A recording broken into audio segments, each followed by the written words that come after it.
Spicy intro. Yeah, cool. Maybe a little bit like super dramatic. I wanted to just pick some fun music for that. So yeah, anyway, welcome in everyone. My name is Ezra Yaksha. If you don't know me, I talk about cameras and tech thingies and one day computers. I have a custom PC here. Haven't really done any computer stuff yet, but we'll get there. Next time I upgrade this and throw a different graphics card in, I'll probably make a video about it. Until then, camera stuff, Lumix stuff, because I mostly shoot on Lumix. But anyway, glad you're here. This is going to be 3 things about the DZO PAVO Anamorphic Lenses. Earlier this year, maybe you've seen, first YouTube video I actually made this year was about the DZO PAVO Anamorphics. And I shot a lot during that video, a lot of the more techie things about the DZO PAVOs. Actually never really made it in, so thought I'd make a separate video about more specific things related to the lenses themselves. Also, if you go on B&H right now, which, let's be real, you've been on B&H at least twice today, maybe 3 times. The DZO PAVO's on sale as of September 2nd, 2025. If you're watching in the future, 2035, I'm sorry, they might not be on sale. Or maybe they will be on sale, because 10 plus years from now, maybe there's better anamorphic lenses in the future. If you're watching in the future, please leave a comment. I would love to know if the DZO PAVO anamorphics are on sale in 2035. Anyway, moving on. If you go on B&H right now, you can see they're about $1,000, $1,100 off right now, which is great. Normally these are $5,500 lenses. You can get them now for $4,300. If you wanted a set of 3, $16,000, but now they're $11,200 for a set of 3. If you wanted a set of 6, I would want the set of 6, so I'm not missing anything. Normally that is $31,000, about the price of a pretty new car, but on sale right now, $21,700. So if you like the footage you're seeing and the 3 things we're going to talk about eventually, go to B&H. They're on sale. It does say you can't cancel or return them. Sounds like DZO wants to get rid of them. I will also say, I wish I could show more and do more testing with these lenses, but a lot of the footage you're going to see is stuff I've already shot because I currently don't have them because I rented them for that spec music video earlier this year. So DZO, if you're watching, you could maybe like send them out so I could use them on some projects here and there, and I'll talk about it like a lot and give you footage and all the things. Anyway, that'd be cool because Houston doesn't have a lot of film gear because we aren't a film city. I want Houston to be a film city, but we're just not there yet. And I don't know anyone in Houston, Texas who has the DZO PAVO anamorphics. Anyway, getting back on track, 3 things you need to know about the DZO anamorphic 2X lenses. Number 1, I did a bunch of tests with close focus distance. The DZOs have incredible close focus distance. I don't know it off the top of my head, but editor me will put the math somewhere. Maybe right here. Editor Ezreal. Put stuff here. So like close focus distance for the 28 millimeter. Wait, I did use the 28 millimeter. The 32 millimeter is that. And then 55 is that. And then the 100 is that. Close focus distance. But we're actually going to jump in. And we're kind of, this first one is a 2-parter. We're going to talk about close focus distance, but we're also going to talk about image coverage. So firstly, you're seeing my face, and this is full frame. We're seeing open gate full frame on my S1H, and we're at the closest focus distance that we can be at.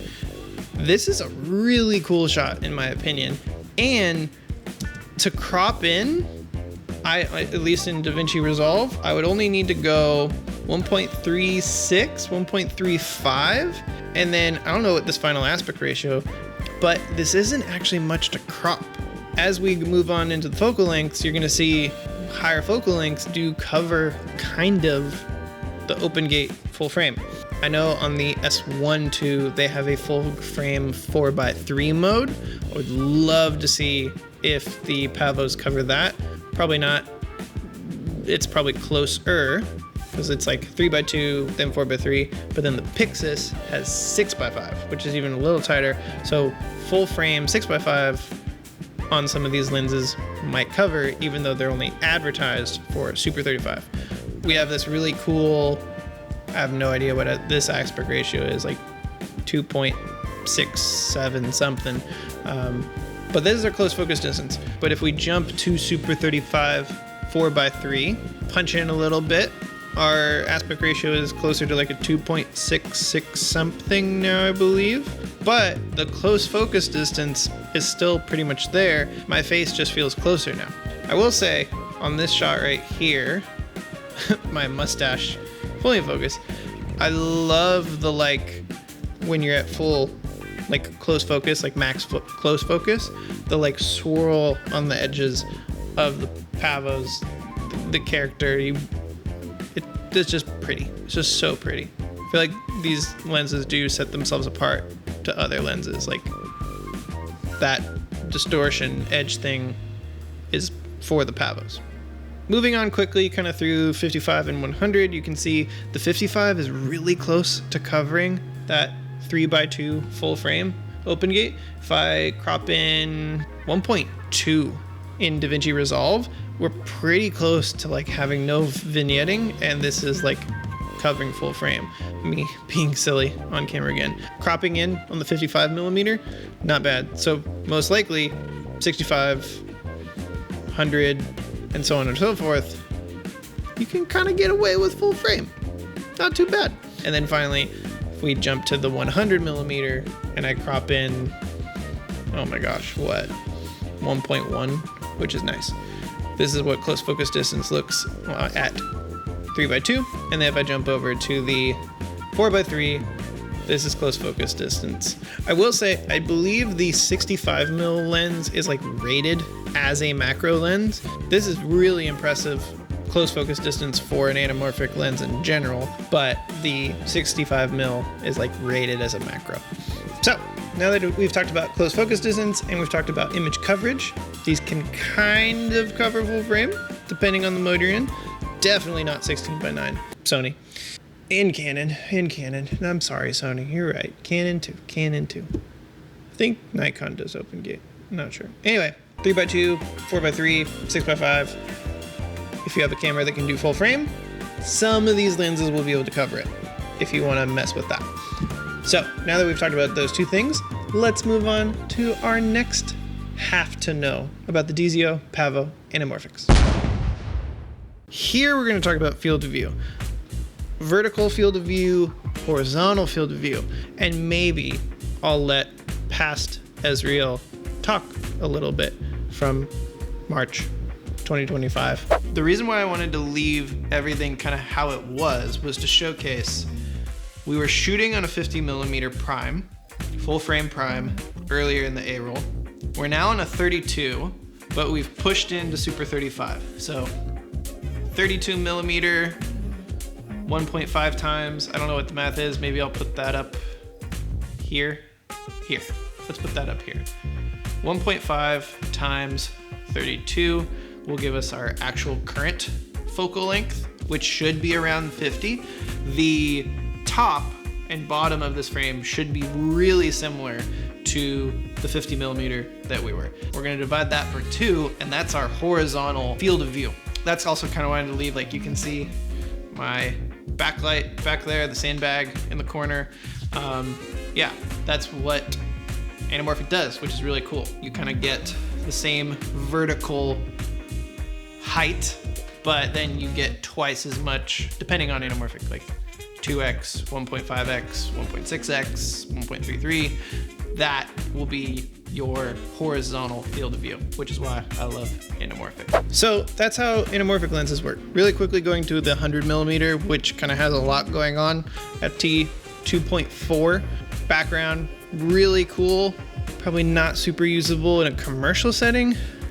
For a short film or even like feature film, gorgeous. I honestly love that, but on the other side of things, like in the commercial space, and especially kind of working in Houston recently, seen that the film look unfortunately doesn't always pay bills, which is really sad, and it's hurting my soul a lot. But even T 2.8 has a lot going on. T 4.0 is, I'd say, where it cleans up, and say if I had a 55 for my main angle and then the 100 mil for B cam, I would probably bring 100 mil down to T 4.0. So we covered field of view. We also covered T-stop in this kind of second part. Lastly, on the DZO Pavo Anamorphics. Number 3. Before we go to number 3, really quick, if you haven't already, would really mean a lot to me if you would, like and subscribe. It would mean a lot. Okay, back to the video. Rolling shutter. If you're using anamorphic lenses, you do need to be aware rolling shutter can be a factor, especially if your camera suffers from like bad rolling shutter. Apparently 15 milliseconds is kind of like anything past that is getting towards bad. Anything below that's pretty good. It's like what is tolerable. Geraldine Dunn talked about it in a video recently.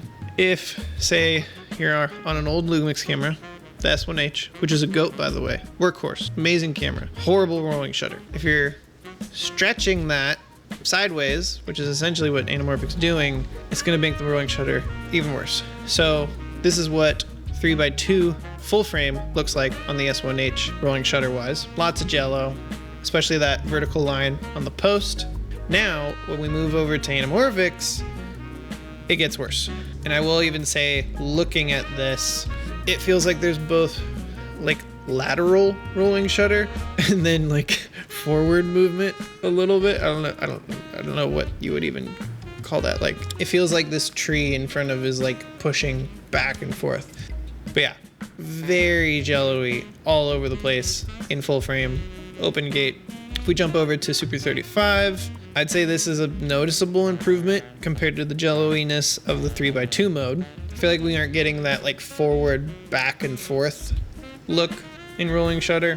So yeah, if you're shooting anamorphic on a camera that suffers from bad rolling shutter and slow readout speed, the anamorphic glass is going to stretch that rolling shutter even more. So the title of this video is 3 things you need to know about the DZO Pavo Anamorphics. But because I love you, I'm going to give you a bonus feature. Let's look at it. We're comparing the Lumix 50 1.8 to the DZO 32. And I just wanted to see the difference in kind of color. So if we look at the 50 millimeter by Lumix, looks great. Looks kind of close to white balance. I'm just like Rec 709 for these to make sure things are even and I'm not cheating in any way. But if we jump over to the Pavo, very noticeable difference. Like way warmer, way like greener, cyan, if we want to be technical. DZO really pushes warmer, which I really like to see, and I love a warm look on my lenses.